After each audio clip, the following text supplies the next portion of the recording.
Hey, GutFoxx here. Today we're going to go through defensive tackle ratings in MUT 16. So, we're going to start off with the sponsor, like always. Sponsor there, lighters, for making fireworks. For making firework. So let's start off with the fun part, the legends, who I hope to be in MUT 16. I usually end with it, but I think I should start. I really liked the ones they had, Mean Joe Green, John Randall, and William Perry. I don't know why William Perry hasn't gotten an Ultimate Legend yet, but maybe this weekend. So, the ones I want to see in addition to those, if they can get them, Warren Sapp, Tony Siragusa, Gilbert Brown, Casey Hampton, Mr. Cowboy Bob Lilly, Merlin Olsen, and Alan Page. Although those last three, along with Mean Joe Green, kind of played in time gone by, or they're a little lighter than we got right now. And I don't know how those smaller defensive tackles will be playing in Madden. I mean, Mean Joe Green held his own. But yeah, that Alan Page, I don't know how many people know this. He was the only lineman to ever win the NFL MVP. Something that J.J. Watt should have joined him this past year doing. Saw my last video. A while back, my cornerback video, New York Sack Exchange was mentioned. It was great, don't get me wrong there, early 80s, but really it was the defensive ends that were great, Klecko and Gastineau. They were truly the stars, not Marty Lyons or Abdul Salim at defensive tackle. So maybe on defensive ends I'll hope to get those two in. Let's move on to what MUT 15 had. You're looking at it now. Gerald McCoy, Sue, Atkins, Jarrell Casey at the top, followed by many others. So we're going to rate the defensive tackles through 79 overall today. And if you see my other videos, basically I cloned the overalls from last year and put them into 16. But before we get to 16s, let's talk about what EA showed at E3 for ratings.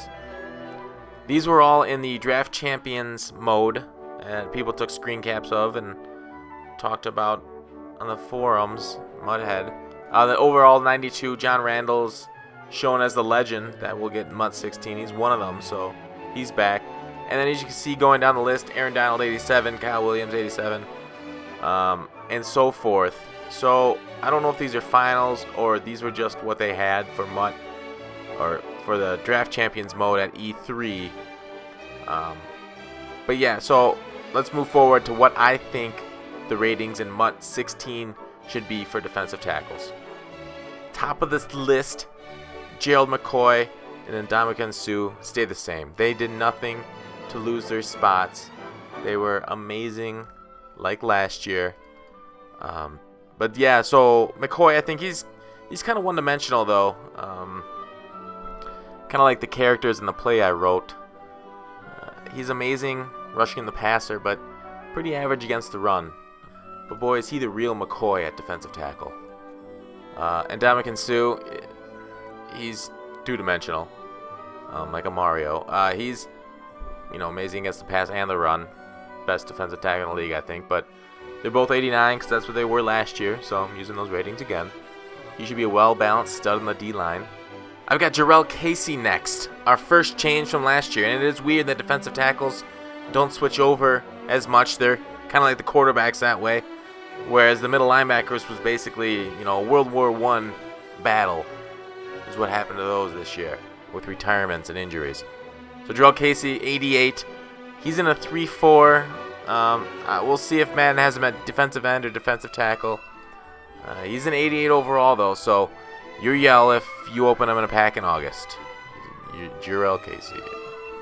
Aaron Donald, I put him at 87. That is the exact same that E3 had him at, which is a huge jump from last year. But he did have an amazing year. Pro Football Focus had him as the #1 defensive tackle last year. He's very good against both the pass and the run. Marcel Darius I have next at 86. Again, 10 sacks last year. Great interior defensive lineman there against the run too. Kyle Williams, 86. Buffalo is #blessed for defensive linemen with those two and then Mario Williams there with them. The Jets, and the Texans should battle out for best defensive line in the league. So we'll see that going forward. Yeah, Kyle Williams. There does seem like there's a lot of Williams at defensive tackle, though. You know, Kyle, Kevin Williams, Sylvester Williams, Leonard Williams, if he plays defensive tackle, William Perry, Dan Williams, Nick Williams, Brandon Williams, all except Perry are currently active. What is it about the Williams clan that produces NFL defensive tackles? I don't know. It's a question. Probably not an answer for it, though. Nick Fairley was injured last week during Week 8. He's got motivation problems, according to coaches and news sources. But he is as talented as any defensive tackle in the league. He was motivated by a contract year, but actually did sign for a fairly reasonable $5 million this past offseason to play in St. Louis. So he's staying the same rating as last year. Haloti Ngata.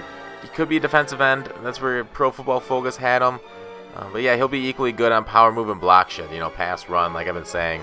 Those are basically the stats that rely on, you know, how good these defensive tackles are versus the pass and the run in Madden. Is that power move and block shed. Pass, run, yin yang. Geno Atkins, 85.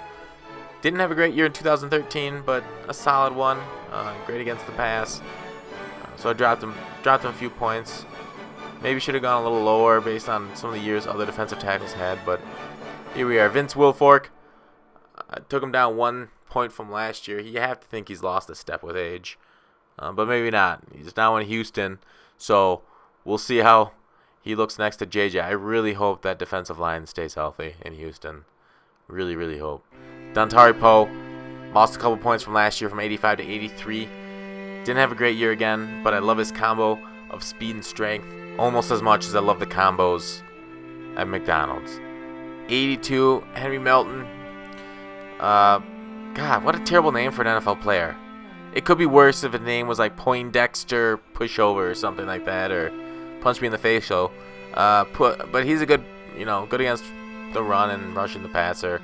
Not spectacular. I kept him the same because he didn't really do anything to lose his rating, and ratings are kind of sticky from year to year. You can't base it all off 1 year's production for some guys. Sharif Floyd's next. He had a great year. He's well balanced, on the upswing of his career, 24 years old, just drafted in 2013. So yeah, he's had one great year, so I gave him an 82. EA put him at 84 during E3, so we'll see where that goes. How much you base it all off that 1 year last year where he did have a great year. Star Lotulelei next. He had, an okay year. Broke his ankle right before the playoff game, though, against Seattle. Basically like I break my ankles on the basketball court. Hopefully he's back to his former glory. That Carolina defense can be studly with their linebackers being protected by Star. Terrence Knighton, I got at 81. Basically just a run stuffer only. Just recently signed with the Redskins. Can I say that? Redskins? It's like a racist loophole almost. Jay Ratcliffe, balanced defensive tackle, old guy. He's got some gas left in the tank, though. I mean, not old, but he did have a good year last year. Damon Harrison, another great run-stopping defensive tackle. Really can plug it up the middle for you, hopefully, at the beginning of the year. I get him at 79. Good as a 3-4 defensive tackle or defensive tackle number 2 in a 4-3 in Madden to really plug up that A gap for you between the center and guard if you don't know where the A gap is. Stephen Paea, great year last year. I think he has more talent than a 79, but he started at 74 last year, so he got a 5-point bump. He should start the year with the highest strength of any defensive tackle. 49 reps on the bench is an insane number at the combine. I couldn't lift anything 49 times, except maybe Cheetos, but Stephen, PAEA, we can get into PA end around fixes, and that's maybe for another video. Man, that name is very familiar to Madden players. Jonathan Hankins, again, probably should be rated higher. Kawan Short, same there, and they both had great years last year, but the stickiness of ratings, like I said before, you can't drop a guy just because he had. Henry Melton was like the 17th best tackle last year. I think I have him like at 10 or 11, I don't know, on the list here. It's too many things to count right now. But so I still stuck him at 82 because he didn't really like deserve to lose ratings overall. So it's hard to break in when the guys above you don't have a terrible year. Other names I'm leaving off: Tyrone Crawford, Brandon Mebane, Randy Starks, Sinderic Marks, Dan Williams, Jared Odrick, and Brandon Williams. Solid guys. Should be under them. Rookies: Arik Armstead, Danny Shelton, Malcolm Brown.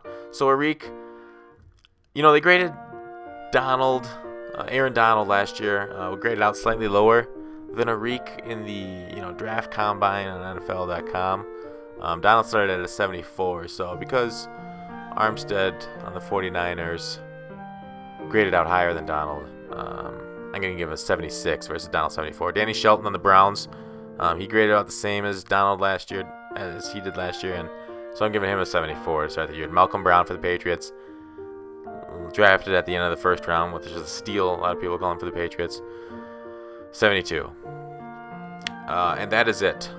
Thank you for sticking with me this long. I guess I will see you tomorrow.